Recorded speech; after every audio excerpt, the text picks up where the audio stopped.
Audrey, enfin seule. Et maintenant, on va parler de toi. Chouette.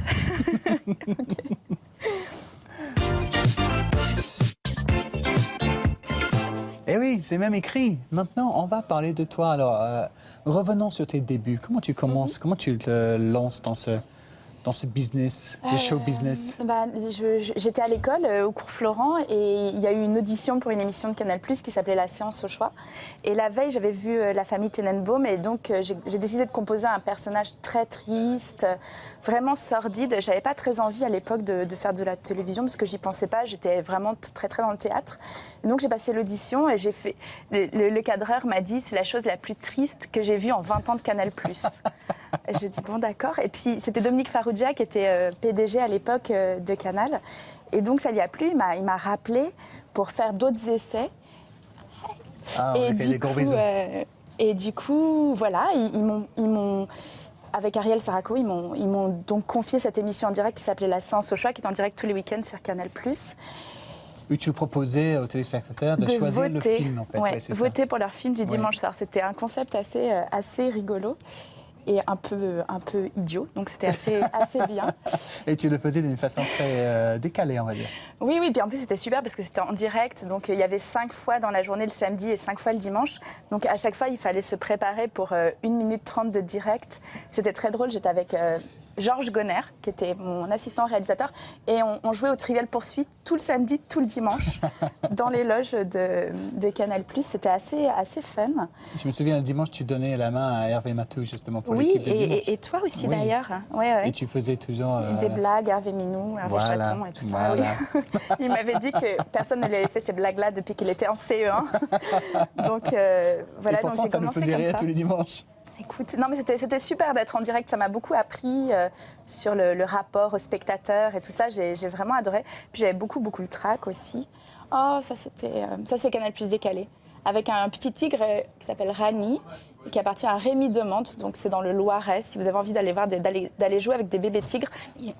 D'accord, bah ça c'était Je suis très bébé tigre. Ça c'était tes débuts télé, et puis donc la scène, forcément. Quand est-ce que tu as décidé de faire des one-man shows, comme on dit en anglais?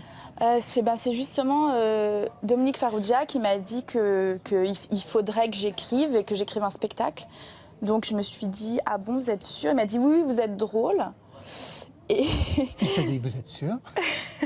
Je ne sais pas si, quand je vois Marc Sedgeny ou Comment épouser un milliardaire, je ne suis pas sûre que...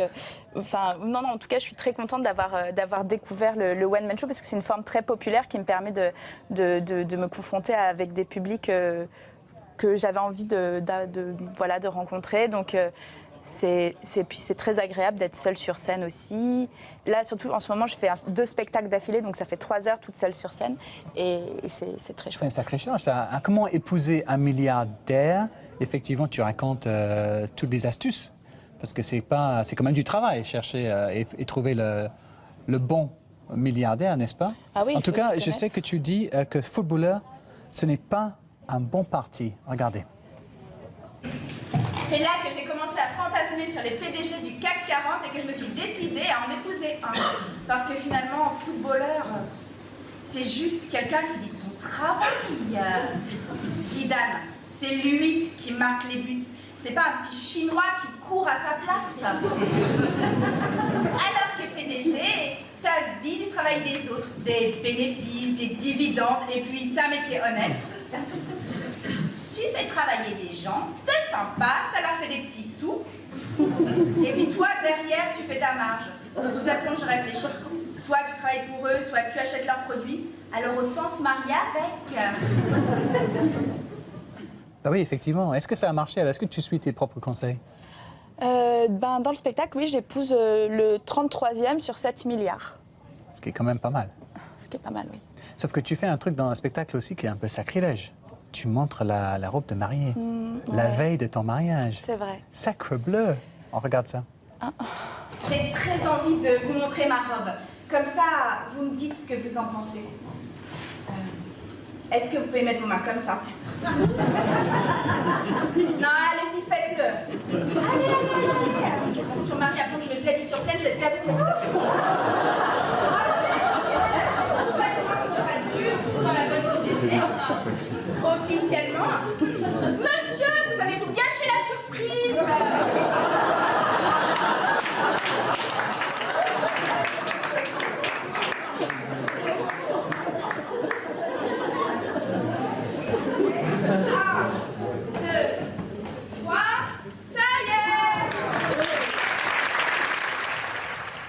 Excellent, mais t'inquiète, on était tous comme ça. On était tous comme ça, comme dans la salle. Ouais, Bon. j'espère. T'as du mal à te regarder? Non, non, mais c'est-à-dire que ce passage-là, comme j'ai l'impression que tout le monde fait comme ça, j'ai pas du tout l'impression de me déshabiller sur scène. Et après, les gens viennent me voir en disant « Ah, mais c'est impressionnant, vous vous déshabillez sur scène ». Je dis « Mais non, vous n'étiez pas supposé regarder ». Donc, voilà. Ouais, voilà. Sans transition. Le nouveau spectacle. Oui, Alors, Marx et Jenny. yes. Marx et Jenny, donc c'est l'histoire de Karl Marx, de sa femme Jenny, de leur meilleur ami Friedrich Engels et de la mystérieuse Hélène de Muth qui vécut avec eux. Donc c'est l'histoire d'amour de Marx et de Jenny, l'histoire d'amitié de Marx avec Engels, puisqu'ils ont coécrit toutes les œuvres quasiment ensemble. Et ce qui est amusant, c'est que Engels travaillait comme un capitaliste à Manchester et tous les jours il envoyait de l'argent à Marx pour que Marx puisse écrire Le Capital. Donc Le Capital a été écrit avec l'argent du Capital. Formidable. Donc c'est cette épopée de Marx et Engels qui vivent dans la misère à Londres et aussi l'histoire du secret. Parce que Marx et Jenny, c'est mieux que Secret Story. Ah. Parce que Marx a eu un bébé avec Hélène de Muth, donc la bonne, et il a demandé à Engels de se faire passer pour le père de l'enfant. Donc Engels est devenu le père de l'enfant de Marx. Jenny, la femme du père de l'enfant d'Hélène de Muth, et Hélène de Muth, la mère de l'enfant caché de Karl Marx. Donc voilà, ils auraient cartonné dans la maison des secrets. Sauf Marx, parce qu'on l'aurait reconnu tout de suite à cause de la barbe. Mais Effectivement. Heureusement qu'il n'y avait pas de magazine People à cette époque-là. il y avait un petit peu, parce que c'était quand même, par exemple, Wagner se moquait de Marx parce qu'il trouvait qu'il avait une vie dissolue. Et Marx trouvait que vraiment, chez Wagner, c'était pire que dans une opérette d'Offenbach, parce que tout le monde était marié avec tout le monde. Enfin voilà, il n'y avait pas de magazine People, mais l'information circulait quand même pas mal. Ça en fait des histoires à raconter, Ouais. effectivement. Non, puis l'avantage, c'est qu'il s'écrivait tous les jours, parfois 3 fois par jour. Donc du coup, on a presque 40 ans de correspondance et on a tous les petits potins tous les jours. Alors qu'on voit que si c'était parlé en Skype, on n'aurait pas cette correspondance. Et c'est là qu'on voit que Marx a raison, les améliorations techniques privent les travailleurs de leurs moyens de subsistance. Parce que j'aurais pas pu faire ce spectacle. Effectivement. Oui. Eh bien, revenons sur les travailleurs, parce qu'on a l'impression que tu es devenue un petit peu la chouchoute des causes ouvrières. On te voit maintenant aller faire tes spectacles, justement, là où il y a des disputes. Oui. Alors ça, c'est à Florange. Voilà, c'est un peu triste parce que visiblement, hier soir, ils ont éteint le haut fourneau. Donc les deux derniers, le P3 et le P6. Donc voilà, ça c'est quand j'ai eu la chance de pouvoir rentrer dans les hauts fourneaux. Un jour où je suis allée jouer juste à côté, à Gandrange. Et où est-ce que je suis allée aussi? Je suis allée, voilà, ça c'est Gandrange, c'était 1 an avant. Maintenant, la plaque, elle a été volée et l'usine derrière a été démantelée. Et je suis allée aussi chez les Conti, chez les Fralib. Et la semaine dernière, enfin non, il y a 15 jours, la semaine dernière, j'étais à Monaco. La semaine d'avant, je suis allée jouer pour Petroplus les 2 spectacles. Voilà, parce qu'ils cherchent un repreneur actuellement. Et donc, j'ai visité ça, c'est chez les Fralib. Ça, c'est Conti. Et d'où vient cet investissement? C'est vraiment venu par ça, c'était pendant le Festival d'Avignon, chez les Conti, qui ont trouvé un repreneur depuis d'ailleurs. Je porte quand même chance. Bah maintenant, il y a Jésus, et puis après, Karl Marx. Tu as fait ton spectacle sur une scène improvisée. Ouais, sur des scènes en palette. Je suis assez contente à chaque fois d'avoir des scènes qui sont faites pour moi. Et mais en fait, ça s'est fait par hasard. La première fois, je suis allée à Rosselange, donc chez Mittal, jouer pour les anciens de la sidérurgie. Je l'avais jamais fait. Ça m'intéressait de voir j'étais assez curieuse de voir comment est-ce que les personnes qui ont été victimes d'un milliardaire, en l'occurrence Lakshmi Mittal, qui est venu, qui a tout fermé, qui a volé les brevets et qui part avec là maintenant, ce qui fait qu'on va plus pouvoir fabriquer de l'acier de haute technologie en France. Il s'empare quand même de 60 ans de recherche et de développement français. Et ça, les médias le disent rarement, qu'il a fait une très très bonne affaire en partant avec notre technologie. Et donc j'ai joué d'abord pour les salariés de Mittal et après j'ai contacté les Fralib parce que ça m'intéressait cette histoire de thé éléphant, Unilever, Lipton, tout ça. Mm-hmm. Et surtout de voir que 100 personnes arrivent à lutter contre une multinationale multimilliardaire et avec des millions d'employés et tout ça, ils sont juste 100 et ils arrivent à résister et à garder leur usine et leurs moyens de production.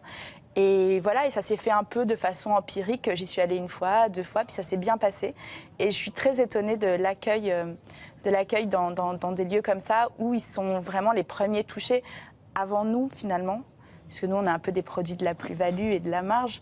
Mais eux, ils sont touchés très directement. Et donc, c'est intéressant de voir à quel point leur écoute est active et comme ça les intéresse de voir comment vivait Marx, comment ça a été écrit le Capital et comment épouser un milliardaire. Ils rigolent beaucoup, alors que pour eux, Dire, c'est vrai. est-ce qu'ils rigolent au même moment qu'un Non. public parisien, par exemple, Non, ou à non, Monaco, où tu étais l'autre jour?